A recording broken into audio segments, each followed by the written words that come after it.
Welcome to another unboxing video from theplayersaid.com. My name is Grant.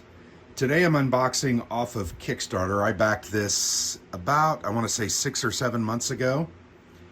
This game is called Fire in the Blue. It used to go by another name. They actually ran the first Kickstarter campaign and there wasn't as much interest. They upgraded the art. I'm sure changed some of the gameplay elements and then put it back out, and it did fund.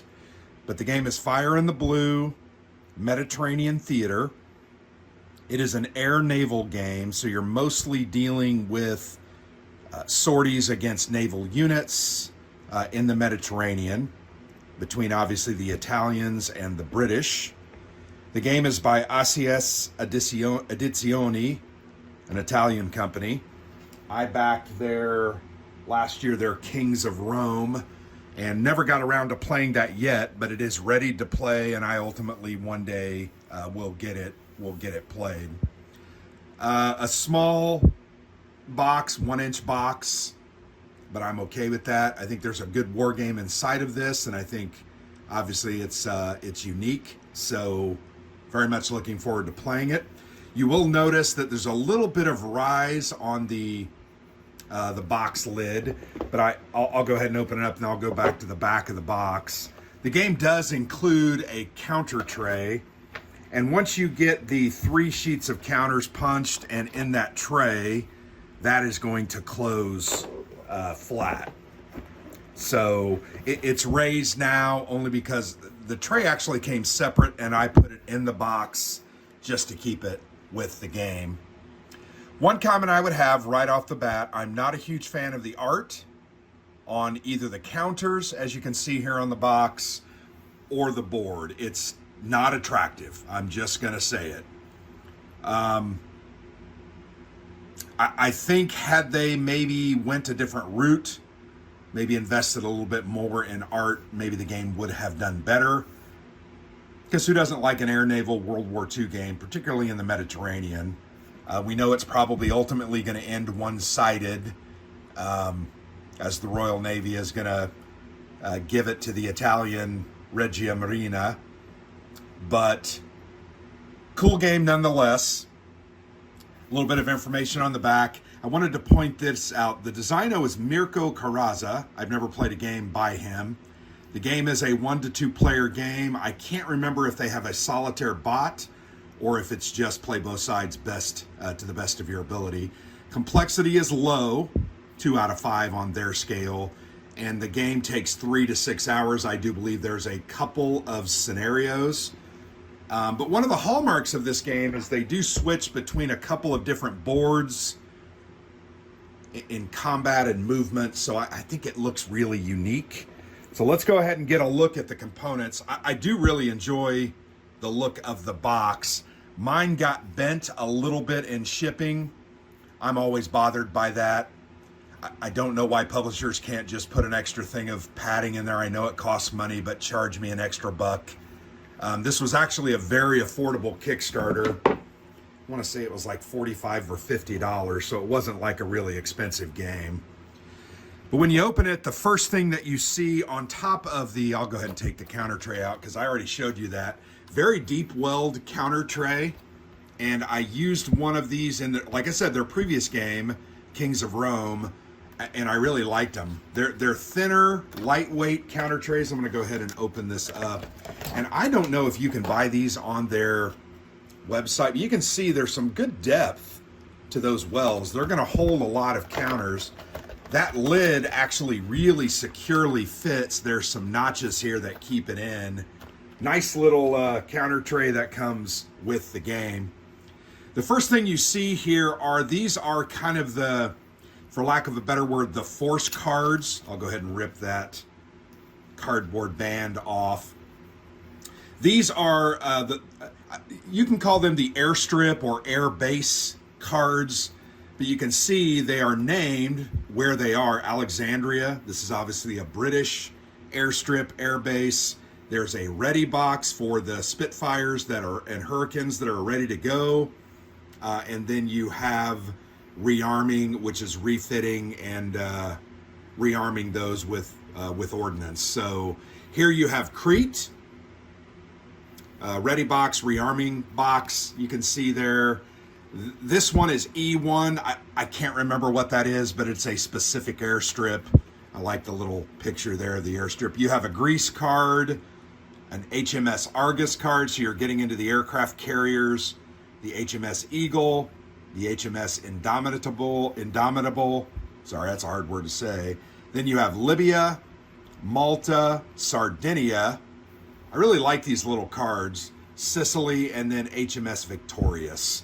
So you can see there's a lot of those, and I really like the way the cards look. They're fairly thick, simple.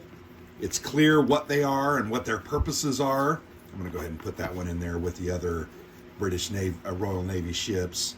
But yeah, it looks pretty cool. I like that they used a lot of different colors. That is one thing about their games. I do believe they're very, very colorful, as you'll see on the counters. There you go. But there are 3 sheets of counters. This one, let's go ahead and look at this one. Obviously, these are probably damage or initiative markers. Here are altitude markers. You have a low, a medium, and a high. You have your different ordnance shown here. Torpedoes, bombs, dive bomber, depth charge. They said deep charge, but it should have been a depth charge. Bombed, disabled, shadowed. You know, a lot of this is naval movement. Shadowing is just literally maintaining contact at a safe distance. You've got smoke screens. There's some more depth charges. There are oil tanker counters. Those are probably objectives for some of the campaign aspects. And then you have anti-aircraft expended counters. These are single-sided counters. But they are also pre-rounded. You will notice they are pre-rounded. I was actually looking at the counters. These are very well centered.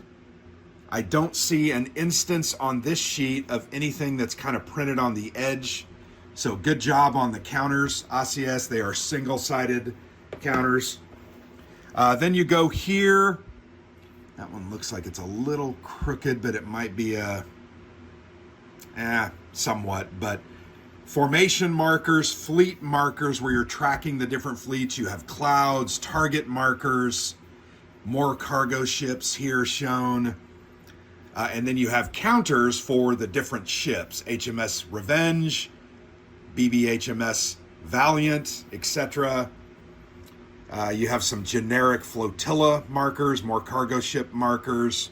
Here are some submarine counters, Regia Marina submarine counters, and then air formations and fleets. And then these are spotting markers. Single-sided again, but I mean, they're functional, nice-looking counters. Now we get to the main event, and we're going to get a look at all the different types of planes. Look at these albacores. That's awesome. Yeah, you can, you have Stukas, you have Yonkers, Ju-88s, Bf-109s. Yeah, a whole bunch of different types. Yeah, they look really good. I really like the colors. Once again, here's some more of those. Little bit of side nubs when you pop them out. I'll take a small craft knife and just cut those off, but that's going to take me a little bit of time. I do not have to clip these. They are all, and once again, single-sided counters. But once again, the counters are simple, clear. I like the colorful array of colors used here, right? Red, blue, gray, yellow, green, pink, purple, and it all looks pretty good. So there's a look at all those counters. Here is the rule book. Do not like this art. I'm going to be honest. I think that's probably AI generated. Not my favorite. Very thick rule book. That's cardstock thickness. You can see on the back of the rule book, you have the different abbreviations for units, and then their different abilities: gunnery, torpedo, anti-aircraft, bombing, and damage points, as well as some different notes.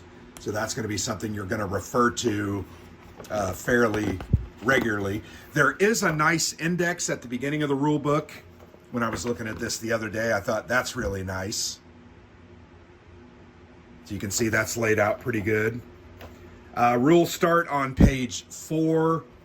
And there are only, let's see, those are modules. And it does have a solo module, which that's great. Scenarios, scenario 1, 2, 3. So yeah, there's only 16 pages of rules. Basically page 17, 18, 19, and 20 are scenarios and the solo mode. Clear text, not overly dense. There are some color pictures showing the different things like the counters, ID numbers. Important parts are put in red boxes around them. You can see there's a couple of those. Those are good. I like how they've highlighted the main areas and then the different parts. They've kind of used an alternate color scheme to make them stand out. Easier to find that when you're flipping through the rule book, although you should use the index and not have a problem with that. These rules are in English. I am sure that because I was an English backer, they put the English rules in. I hope they are translated fairly well and that they are clear and understandable. But I do not believe this game is overly complex. Once again, 2 out of 5 on their scale, so that's probably a fairly simple game. But it looks like there are 3 different scenarios. They have special rules set up. So yeah. And then that solo mode, Fire in the Blue solo mode, I'm definitely going to try that out. And it says to understand these rules, you're going to have to read the main rules, of course. These probably just add on or tack on basically how to activate the AI. So yeah, there it's looks fairly simple, 2 pages. So that's the rule book. My only complaint is I don't like the art. And that's just my preference. I know others might be like, oh, it's a neat little change. Sure. Just not my style. I had mentioned all of the different boards. These are attack displays. So you have an air attack display there. You have allied fleets, kind of areas where you put the 1st through the 6th. Allied formations, these are all single-sided. Axis fleets, Axis formations. So you've got air Axis and allied formations and Axis and allied fleets. And then you have the air combat display. Fairly simple. Bombers in the back, fighters up front. Here's the middle point. There is a table there, DRMs listed all here on the left.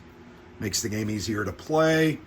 You have a naval combat display, so you have an air and a naval combat display. Only 1 copy of those, but each player appears to have their own, once again, fleet pages. You have a turn, phase, and impulse sequence card. That'll be easy access for everybody. You have the solitaire event sheet. Those are things that are going to happen. And then here is where the hidden movement aspect comes in. So these are little insert maps that you're going to use. If you're the Axis, you'll use this one. If you are the Allies, you will use that one. And then here is the game board. It is a mounted map board, very thick. You can see it is an area impulse or zone. And you can see these different zones are fairly clearly marked with different numbers, C1, D2, D1. You can see the land areas with those airstrips, air bases that I was mentioning early on. So let's go ahead and bring one of those out. So Alexandria listed down here. And my guess is you'll keep that nearby that so you know what is going on with the different forces there. So yeah, there you have it. Fire in the Blue. I know many of you are probably looking at this and wondering, maybe why I backed it. I think the reason I backed it is I don't know that there's a ton of games that focus, frankly, on the air naval aspects of World War II specifically. There are games out there, but this was a new one. This is a 2024 release, and I thought it looked interesting. Wanted to give it a shot, and I think it's probably gonna play really well, even though it may not be the most attractive package. But I think it's gonna play well, and we'll just have to see how that goes. This is now the first step of the process, right? I have unboxed it. Now I'm going to organize and try to remove the nubs on the counters and get them into the counter tray. And then I'll give the rules a quick read. And Alexander and I here, hopefully this year, this is one I would like to get in, only because it's, once again, a unique topic, interesting, a newer company that I've not had a ton of experience with, although now I back two of their Kickstarters. Definitely want to get this one played. So there you have it, Fire in the Blue Mediterranean Theater from Acies, Edizioni. Very much looking forward to playing this. I appreciate you watching. Thanks for tuning in. I've been Grant for the Player's Aid.